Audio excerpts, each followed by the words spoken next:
I will do so. Good evening, Mr. Mayor and members of the council.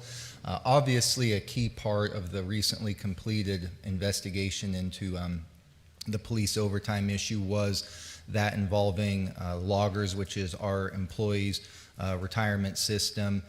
That is, of course, a state of Missouri program, but as all of our city employees are participants in that, it has citywide implications and is a large liability on our books. So we wanted to make sure that this is an issue that the council and the community are fully informed of, both of practically speaking how that works, but also some of the fiscal impacts associated with the plan and the program. So we have two representatives here tonight from loggers, conveniently both named Jeff. So I will ask Jeff to come up and give the presentation. Thank you very much. Mayor, members of the City Council, thank you very much for having us here this evening. My name is Jeff Kempker, and with me is Jeff Pabst. I'm the Assistant Executive Director for Loggers, and my plan tonight is, first of all, to explain what Loggers is, first off. That's how we always like to start every presentation that we do. And then talk about the specific benefits that the city has chosen for the employees here, and then talk about how the costs are determined for those benefits. Other than that, we'll just have questions after that from the council, and please feel free to ask questions at any time as they come up. First of all, Loggers is the Missouri Local Government Employees Retirement System. Our system is a public pension plan. We were created in 1967 by the General Assembly of the State of Missouri to provide retirement, disability, and death benefits to local government workers within the state of Missouri. We're an optional program where any political subdivision within the state of Missouri is allowed to opt in to the program. Currently, we have almost 840 political subdivisions participating in the Loggers program. We have about 35,000 active members that are participating, and we pay about 25,000 benefit recipients every month.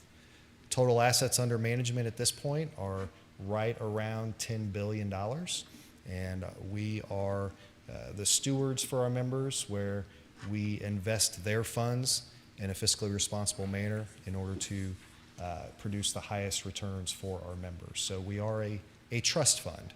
All the money that we have belongs to our members and our benefit recipients.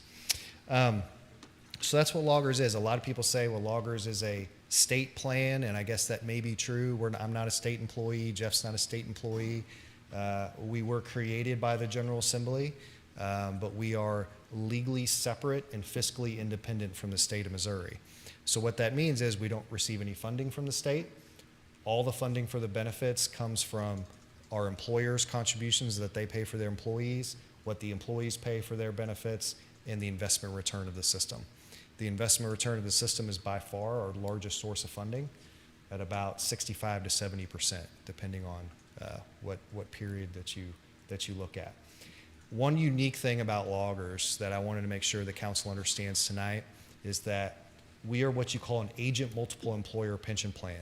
What that means is each individual employer within our system chooses from our benefit options the options they want to provide for their group.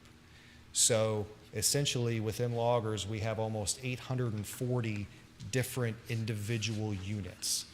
We have about 145 different combinations of benefits that each governing body of each employer is allowed to choose from. And yes, Could you repeat that again? You've got 840 plans, is that correct? 840 different combinations of benefits. Okay. So each individual employer then chooses from those options the options that they want to provide for their employee group. And the cost then for each employer is determined by the benefits that they have chosen, as well as the demographics of their employees and the workforce trends that occur within that individual employer.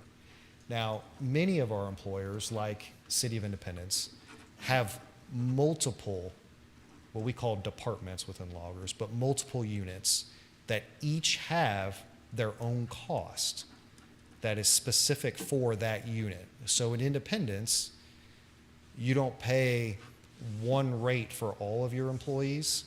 You pay a rate for your general, what we call the general department, which is basically civilian employees. You pay a different rate for your police, and you pay a different rate for your fire. And each one of those rates is independent of one another. The only thing that's consistent between those three are the benefits. The benefits are the same for each group, but the cost is different based on the demographics and the workforce trends within that individual group. Okay? So now diving into what specifically the city here has, when we talk about loggers being a defined benefit pension plan, we're a traditional pension, and what that means is that when an employee retires from the city, they're going to receive a lifetime monthly benefit from loggers that is based on their actual career, how long they worked, and what their salary was. Okay? The longer an employee works here, the more of a retirement benefit they're going to receive. The higher their salary while they were working, the more of a benefit they're going to receive in retirement. Okay? And then we take those two things, how long they worked and their salary, and we multiply that by a multiplier that the city chooses from our options. Currently, the city's multiplier is the 2% multiplier.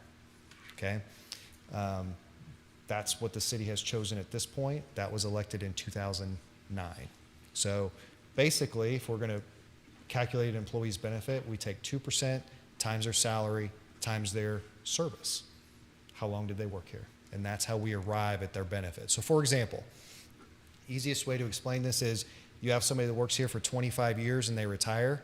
25 times 2 is 50. So that person is going to receive 50% of their salary in a benefit every month for the rest of their life based on their 25 years of service. They work here for 30 years, it's going to be 60%. 15 years, 30%. So that's a more simplistic way to think about that formula. Okay? But the salary component is a big component of what that benefit's going to look like. Again, the higher that their salary while they're working, the more they're going to get in retirement. The way that we look at salary is we call it final average salary. And what we do here for the city employees is when they retire, we look at their last 10 years of work. Okay? We break everything out into months. That's how we do it at Logger. So we look at their last 120 months of work. We then take out their highest consecutive 36 months or 3 years of salary from their last 10 years of work. And we average those 36 months. And that's the number that we plug in to their benefit formula. Now, a lot of people think, oh, it's the last 3 years that they work. In loggers, that's not necessarily the case. We look at their highest consecutive 3 years from their last 10. Doesn't have to be their last, it almost always is. That's typically where you see someone's highest salary is their last years that they work.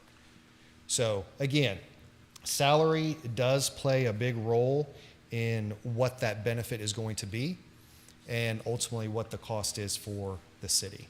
Now, when we look at the compensation that is included in that final average salary, basically it's any normal recurring payment that an employee receives, okay? Excluding any one-time lump sum payments for vacation payouts and those sorts of things. Any normal recurring payment is going to be included in there, including overtime.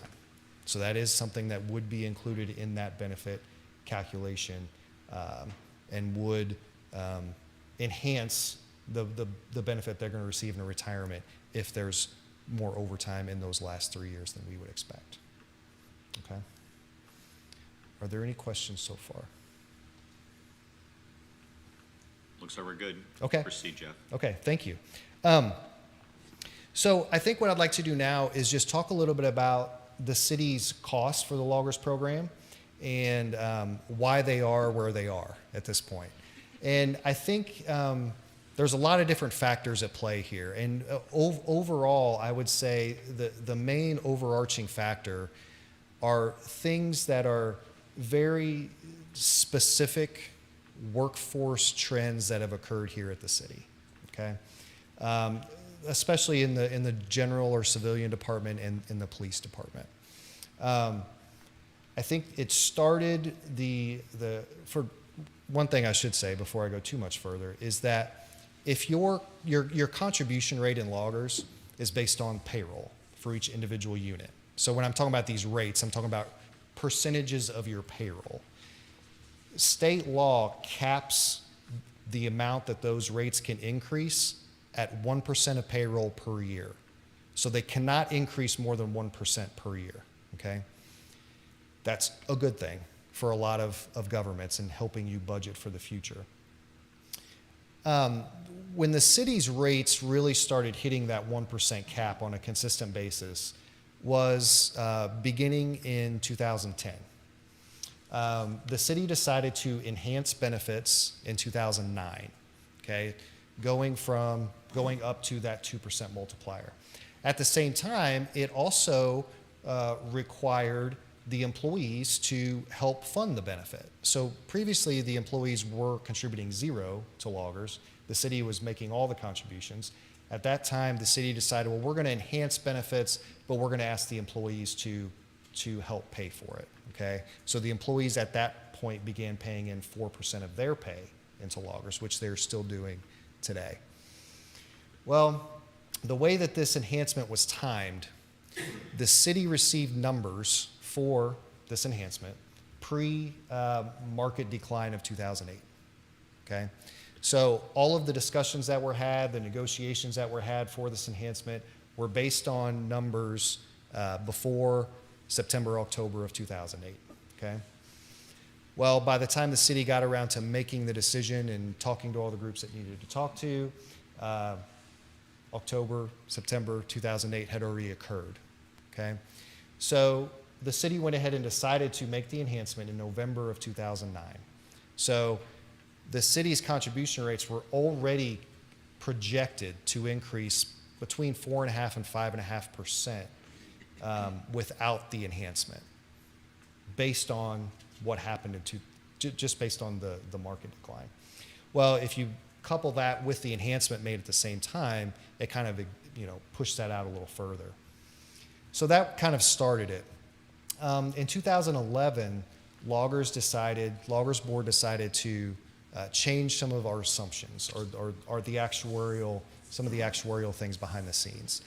That added between 0.5% of payroll and 1.5% of payroll for all of our employers. So those two events were things that occurred that pushed those rates higher for the city. But those two things were also common amongst all of our employers. The market decline obviously affected all of our employers. The assumption changes affected all of our employers in pretty much the same way.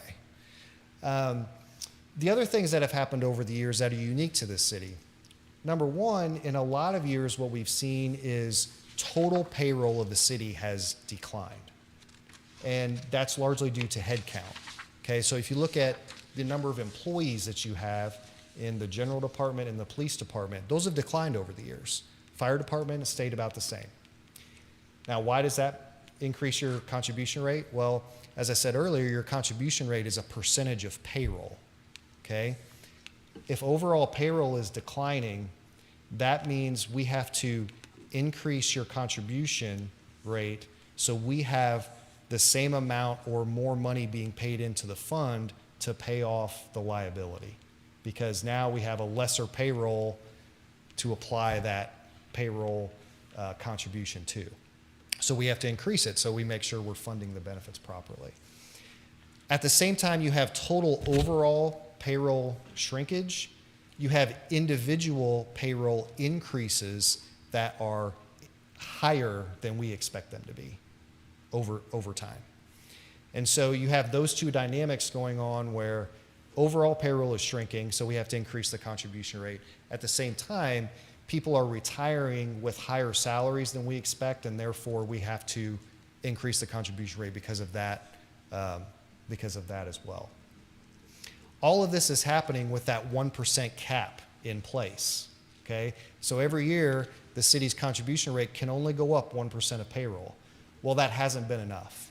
That hasn't been enough to fully fund where the city, ultimately needs to be. Now, that's okay from a logger's standpoint because we have a mechanized way to fund these benefits, okay?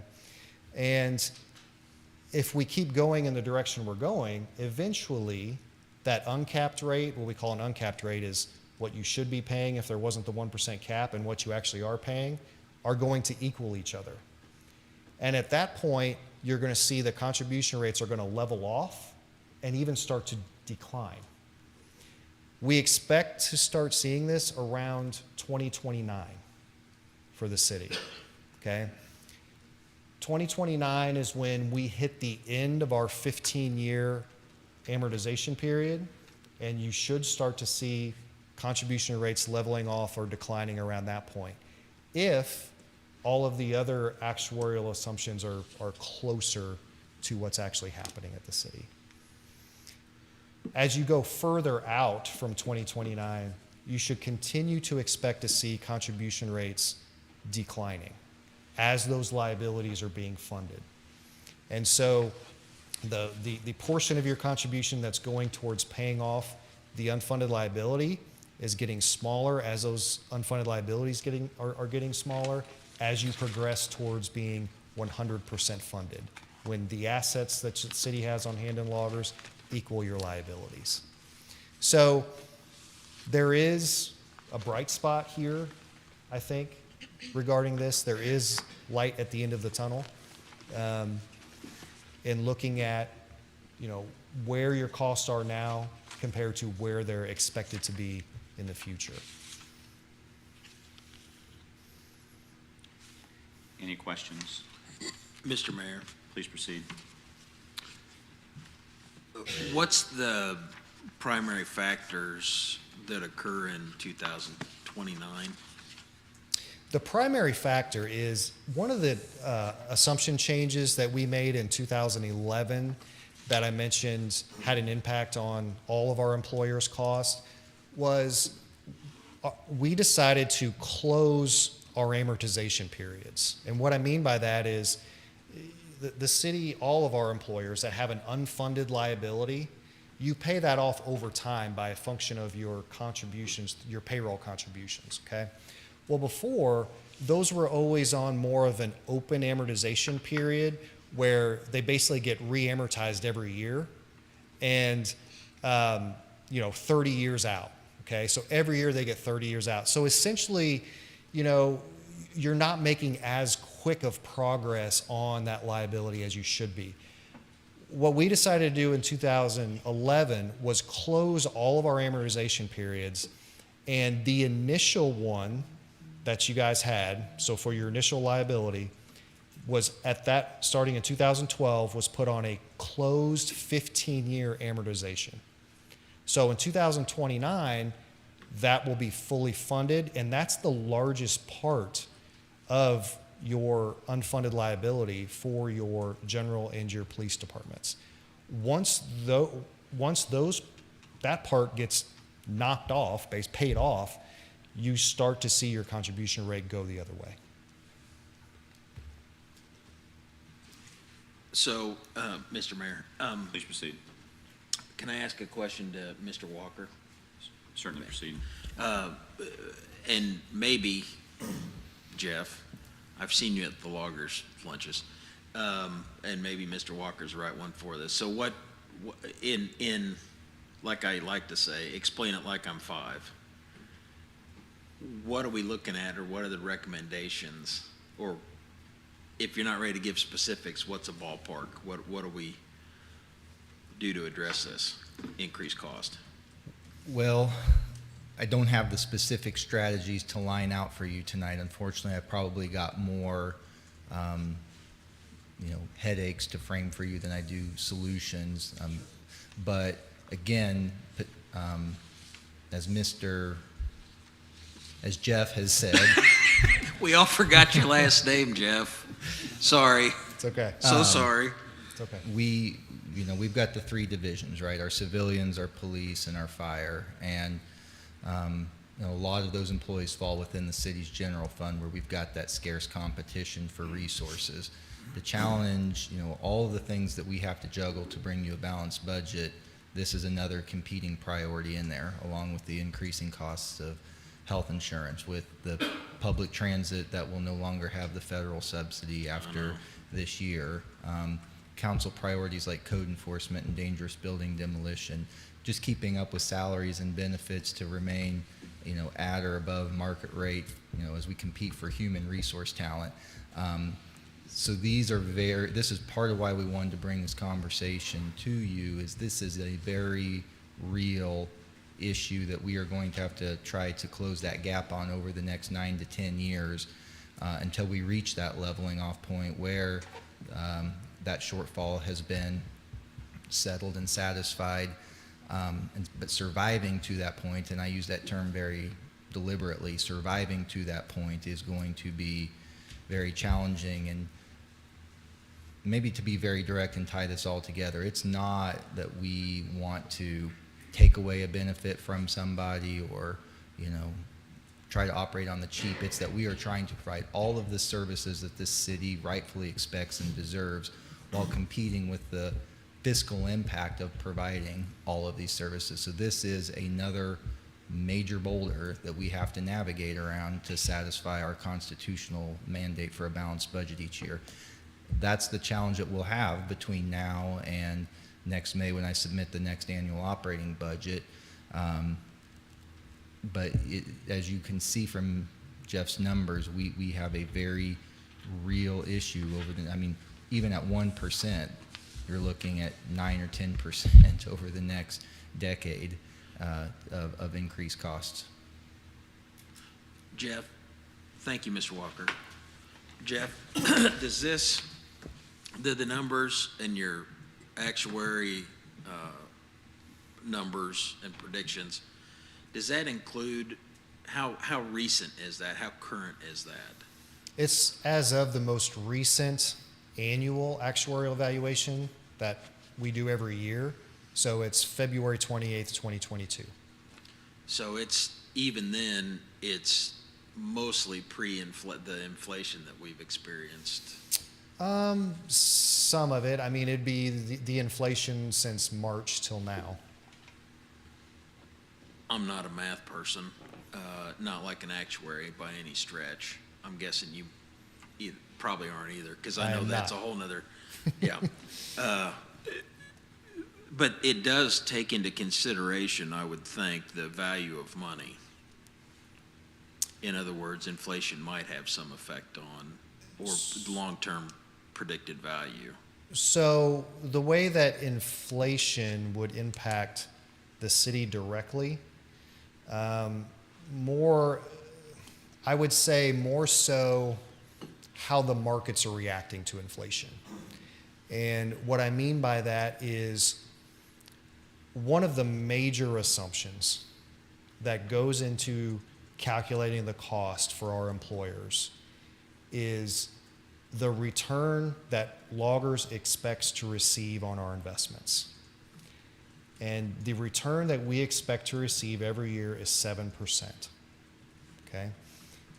Now, all of these economic factors, inflation included, could impact those returns. Gotcha. And that has an impact on the city's costs as well, but that applies to all of our employers. Last year at the loggers lunch, or one of them, you guys, loggers, did a maximum increase in benefit for the employees. Yep. Are we looking at, not trying to spoil anything or give people bad news, but Yep. I'm assuming it will not be maximum this year? Or No. is it still that healthy? Yeah, it's still that healthy. So all of the retirees, again, this year will get the 4% cost of living adjustment Increase. to loggers. Okay. So, if you think about it in terms of, well, how does that impact the city? Okay.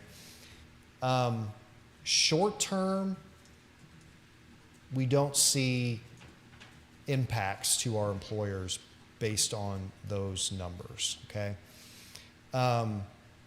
Because our financial position in our, what we call our benefit reserve fund, is the fund we pay the benefits out of, is 119% funded. So we have a over $800 million cushion there to pay these COLAs that are higher than we expect to pay. I think that's what you're getting at here, Yeah. is we're paying It COLAs is. higher than we expect to pay. Is that going to make things worse for us? $800 million, though, is not that much when you have 804 organizations. Well, I mean, some are small and some are bigger. so we're talking about just the retired population. I'm proud of the at- fund. I don't at mean this it. point. Yeah, I don't Yeah. mean it to come across like that. Yeah. But I'm saying it's a cushion that may or may not remain that large, right? So we've had our actuaries take a look at this. Yeah. When the inflation started to tick up, and we were looking at, we could have the 4% maximum COLA for, 4 or 5 years, because just the way our COLAs work. Now, I will say one thing as well. Our COLAs are not guaranteed. Okay? Our Right. board has the discretion to pay a lesser COLA or not pay COLAs at all if they believe the fund isn't financially stable enough to do that. Okay? But when we had the actuaries look at this, they determined that the benefit reserve fund was healthy for decades to come, even if we still have this higher inflationary period for a longer period of time. Well, that's wonderful news. That's great. I'm glad to hear that, especially for the employees. That's really great. One more question, and this is more curiosity than relevant. Over time, and certainly since since you closed gave us the 15-year time frame, have we managed our contributions well or in a pretty common manner with other of your organizations? The city has made the 100% required contribution every single month to loggers, has never been delinquent, has never been behind. Yes. Okay, wonderful. Are you, I don't know how closely you work with Mr. Walker in his office, but I'm assuming to close this gap, you will be working together. Is that a service that you folks do? I assume we'll be having more conversations, yes. That's all I have. Please tell me your last name again. Kempker. Kempker, Kempker. yes, Mr. Kempker. yes. As always, thank you very much. Thank you. Any other questions for Mr. Kimker? Mr. Mayor, Please proceed. how does our financial situation with loggers compare to other cities like our size? Well, I hate to say this, but it depends on a lot of different factors. It's really hard to compare two entities and loggers. There aren't any that are exactly alike, okay? For the benefits that the city has, well, let me frame it up this way.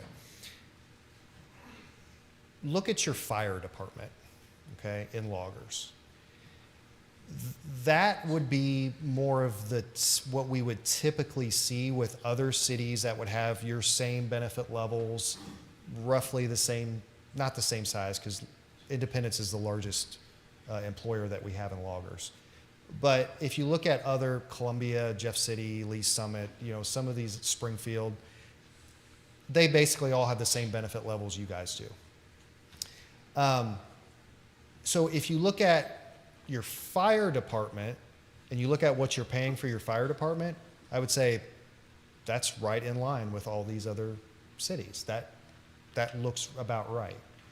I think, again, what we're looking at in the two other departments are very specific workplace matters that have contributed to that rising cost in those other two departments.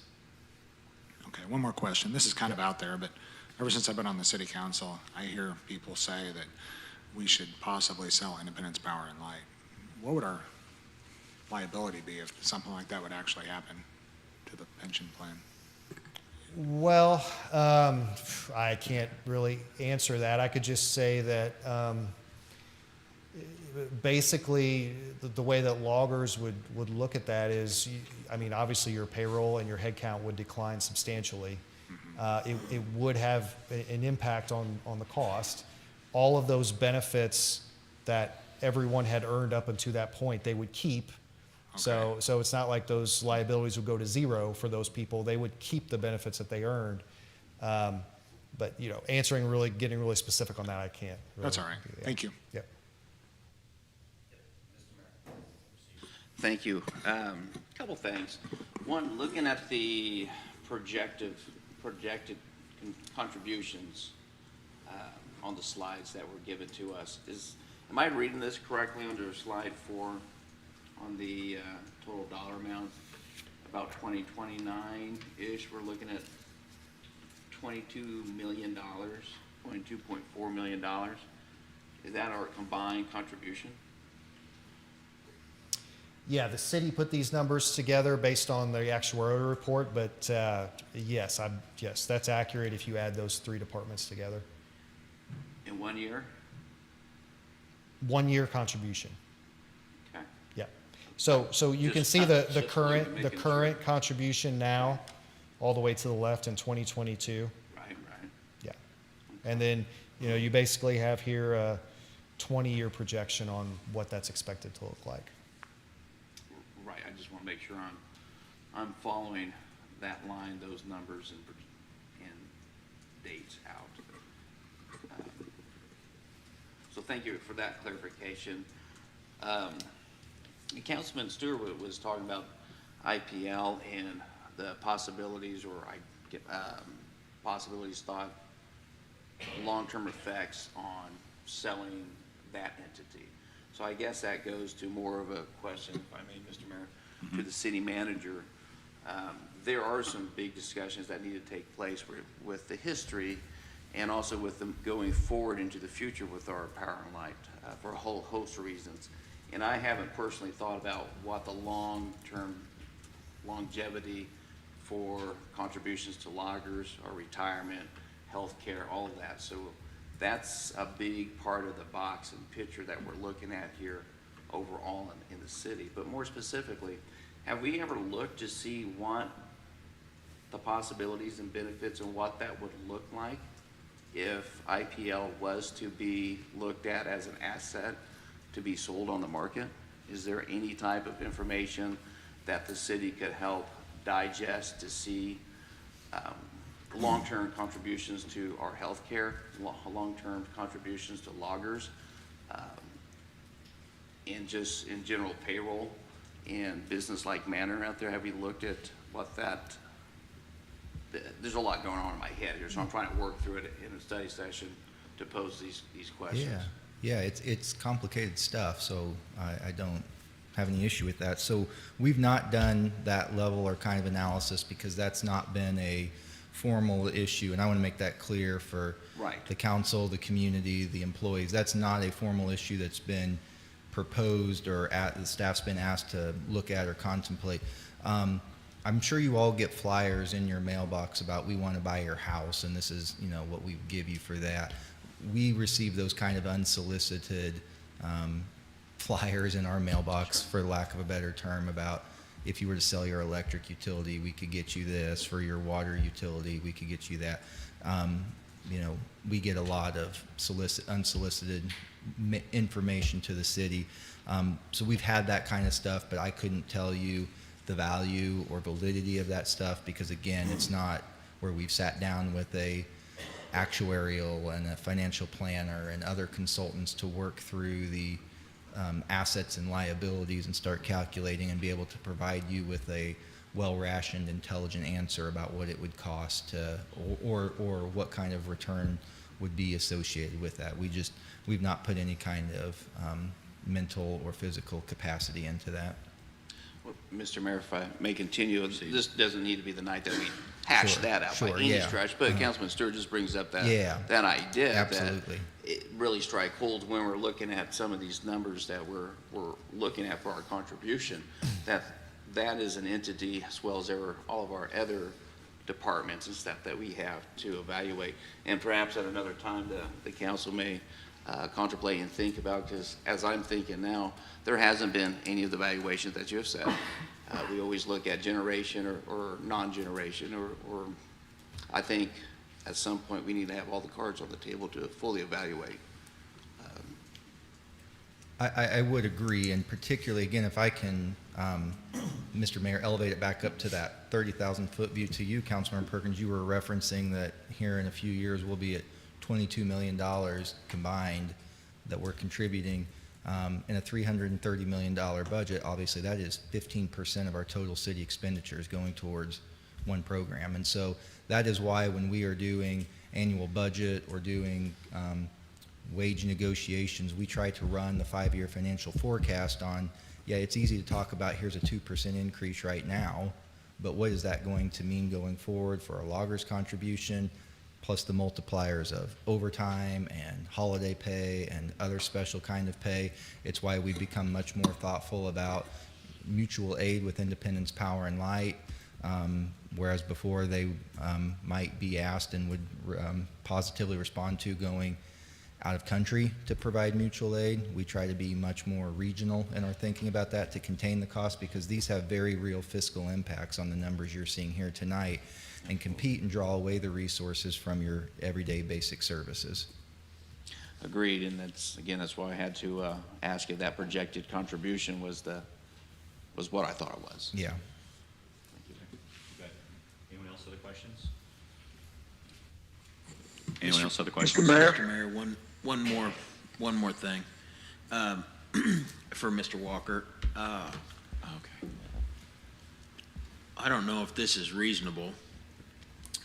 Is there a way to divvy up between the departments to get some kind of idea from your directors about what they might individually have to cut, or what services might look like in order to make up this difference without an increase in revenue in the general fund? Yes, and that is something that unfortunately every year at budget time we have had to start making some of those contingency plans in case other issues didn't go the way we would have thought they might go, whether they be revenue forecasts or at certain expenditures. So I don't think it would be terribly hard to dust that off. And in fact, I think it would probably, if you'll give us a little bit of time to provide something thoughtful. I want to be careful that this wouldn't be seen as just a scare tactic that Correct. we're throwing out. Oh, we're no. going to do all these, go pick the Washington monuments, if you will, and start closing all those. Right. But I think we could give you a pretty well-reasoned and responsible outlook of what services from the city will look like absent some other new revenues or resource reallocation to meet this. And as you heard Mr. Kempker say, we've always honored our debts, whether it be debt service on bonds or this payment to this. And as long as I'm here, we'll continue to do that. But it will certainly mean that we have to, figure out resource reallocation. Sorry to cut you off, sir. No, I tried to interrupt you. That's my fault. You think December audit and finance meeting, if we have one, or January? Yeah, I believe that would, and in fact, that's usually about the time my staff presents me with that bottom line of the revenue estimates and known base expenditures, just to keep doing what we're doing here today. That's usually a gap between expenditures and revenue, so we're talking about a shortfall we have to crack. So that would not be, in fact, that would get us started a little earlier, which my staff will tell you I'm always eager to do with budget. So I think December is a very perfect time to do that, and would give us a couple of months here to work on that exercise and put some real thought into what that might look like. Again, with the caveat, for everybody in memoriam that goes back and watches, this is a war exercise, not a real, plan that we're submitting to reduce the budget. It's a planning forward-looking. exercise. Absolutely. Yeah. Jeffs, thank you for sitting through our makeshift financial discussion. No problem. Councilmember Fears, do you have a question? Yes, I do. Please proceed. So first question is on the charts that were distributed, on the one that says retirement eligibility. I'm trying to interpret that chart a little bit, and it looks to me like that's just telling us the number of people and the percentage of employees that may be eligible to retire in 2 years or 5 years. Am I reading that correct? Yes, that's correct. And this is eligible to retire at first eligibility, meaning, earliest possible they could retire. That's what this is showing. So, obviously we can't predict when somebody's actually going to retire. Sure. But yes. Sure. So with the 5-year numbers, does that include the 2-year numbers, or is that in addition to? I believe it would include some of those 2-year numbers. I think what our actuary does here is they assign a percentage chance at every retirement eligibility age on what's the percentage chance that person is actually going to retire. And at some point that chance gets to 100%. I think it's at age 70. But starting at age 60, there's a 15% chance or whatever. I don't know them off the top of my head, but 25% chance, and it ticks up from there. So, it could be possible where some of these people wouldn't be factored into those numbers because they'd already be at the 100% eligibility, if that makes sense. No, that's helpful. I was just trying to make sure I was interpreting that slide right. The other question, and probably the more important question for what we're talking about here, is the impact of the markets. Currently, obviously, we're having a rough year in the markets. When we have 4 years, does that make is it recalculated on an annual basis, and does that make then our liability go up, or when we have really good years, does that make our liability go down, or is that more of a constant? I'm curious how your actuaries would take a look at that. Yeah, that's a fantastic question. As I said earlier, obviously the markets do have an impact on all of our employers' costs. When markets are performing well, that could be an actuarial gain for the employers in that regard. When the markets aren't performing well, that might be an actuarial loss, meaning your costs are going to ebb and flow, kind of with the markets. We have some protections in place for our employers since the employers are taking on the investment risk. One of those we've already talked about at length. It's the 1% annual cap on increases in your contribution rate. The second one, probably more important, is smoothing. So any year we have gains in our investments, those gains aren't credited back to our employers all that 1 year. Rather, they're spread out over 5 years. So this year, you're right, the markets have been challenging. Our fiscal year end return was negative 0.6%, which compared to other pension plans our size in the United States, it's one of the highest. Last year, our investment return was almost 30%. That's how big things can swing in a 1 year period. So last year, with right at a $2.4 billion gain in assets, we didn't credit that back to our employers all at once. We credited 20% of it back last year, and then we spread it out over 5 years. And we do that for years like this. That's exactly why we do it. The goal is really what you're seeing in your fire department, where your contribution rates remain level for long periods of time. That's what we are hoping to achieve with our contributions. And so that smoothing and the 1% cap really help that. So is it possible then that given the market fluctuations, that we could, have a significantly higher liability than what is on the charts that you showed, or is it possible that it could be significantly lower? I'm just trying to get a general understanding as to how that smoothing impacts it, the numbers that have been shared. Yeah, I mean, I would say, so in the projections that you received, one of the big assumptions in there is the 7% return on investments every year. So those projections that you're looking at assume we're going to get exactly 7% every year. Okay, we all know that's not going to happen. We're going to get more or less than that. And so, yes, sustained higher returns than 7% makes these numbers look better. Sustained lower than 7% makes these numbers look a little worse. So, yes. Okay, but that smoothing impact should help reduce the significant fluctuations, is what I hear you saying. Absolutely. The smoothing takes out the volatility, and that's the goal. Is we want the contribution rates again to remain level for long periods of time, and the smoothing definitely helps that. If you're curious, obviously, loggers, we're a long-term investor, we're a pension plan, we expect to exist in perpetuity. Our 5-year return is 9.8%, our 10-year return is 9.5%, our 3-year return is 9.4%. So we've consistently over long periods of time been able to exceed the 7% return, and we expect that to continue. Okay, those are all my questions, Mr. Mayor. Thank you. Anyone else?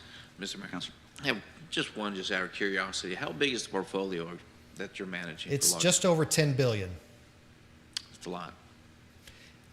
Yeah, we're the second, in terms of assets, the second largest public pension plan in Missouri. Where do we rank in the country? Do you know? Oh, in the country, we're small. Yeah. Okay. Well, I would say mid to small. Sure. Yeah. Nice. Thank you. Anyone else, other questions I'd like to ask? I do have a couple of questions. Obviously, we've had some discussions about overtime and the impact it has on the calculation. How much, and I don't know if this is a question for you, Mr. Walker, or for you, Mr. Kemker, I did remember his last name, that, who should take that question, and what's the impact, and how much of an impact has it made on our contributions, and how much we have to contribute? It's probably a joint answer, but I would say it from a logger standpoint. If the city would like to see that analysis, we could get it from the actuary, but we just need to team up with the administration here to get some numbers. So I might answer, in addition to not contrary to what Mr. Kemker has said. If you followed along, he's used this phrase workplace practices several times.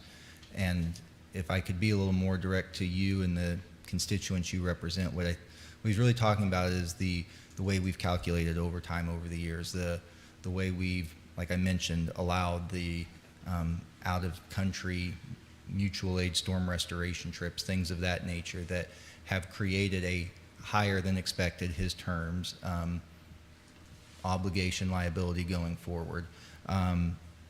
The action you took last week with the adoption of the amended personnel policies and procedures was a big step towards curtailing those workplace practices.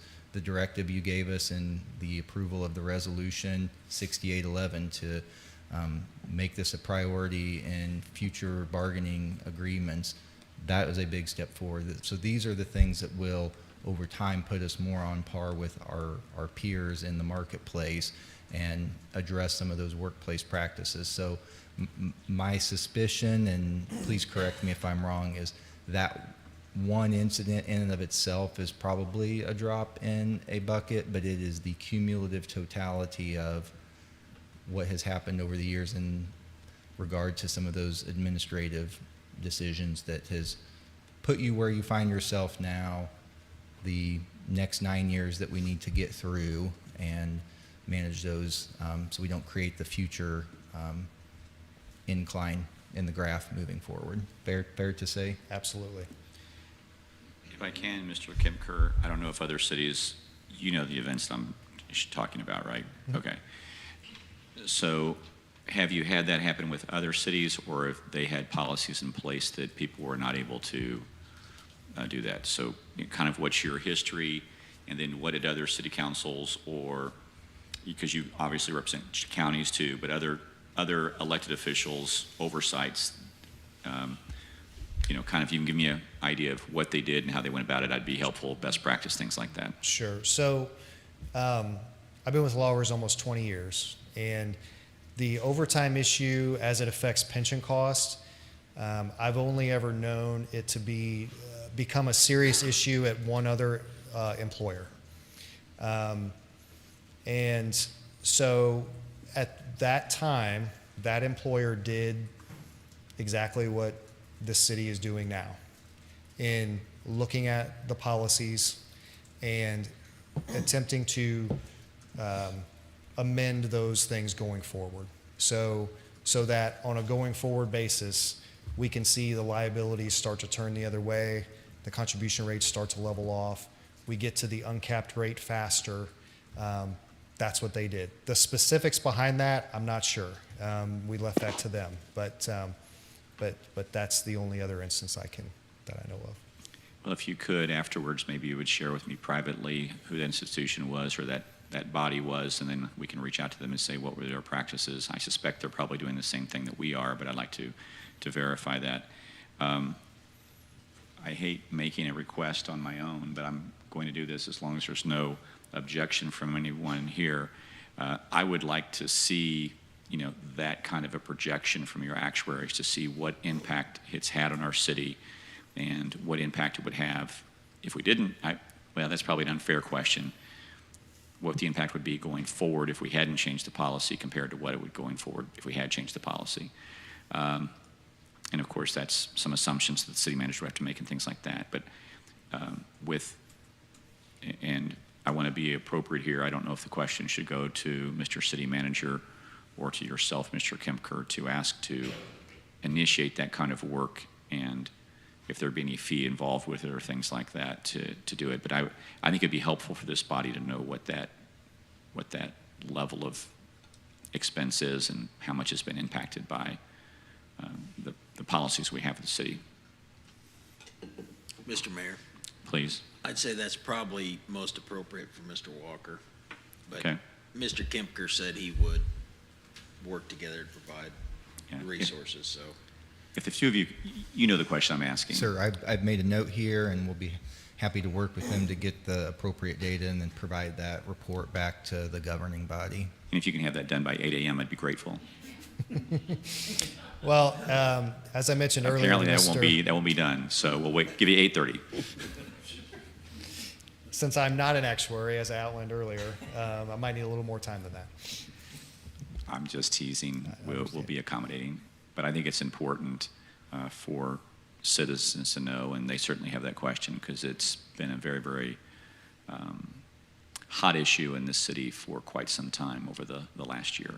So thank you. Anyone else? Other questions?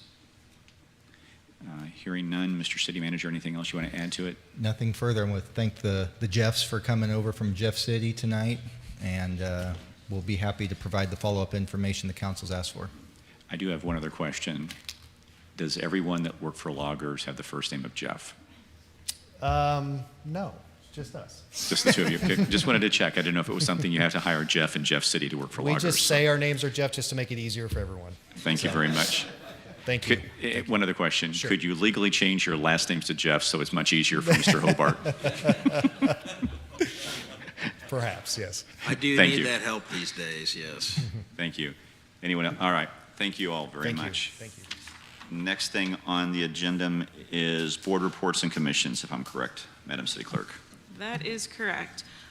First board is the Personnel Board. We are seeking recommendation to reappoint Laura Dominic and Teresa Cromwell. If there's no objections, we'll add a resolution to the next agenda.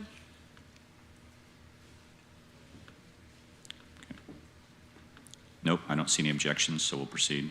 All right, next is Planning Commission. Councilmember Stewart has an appointment.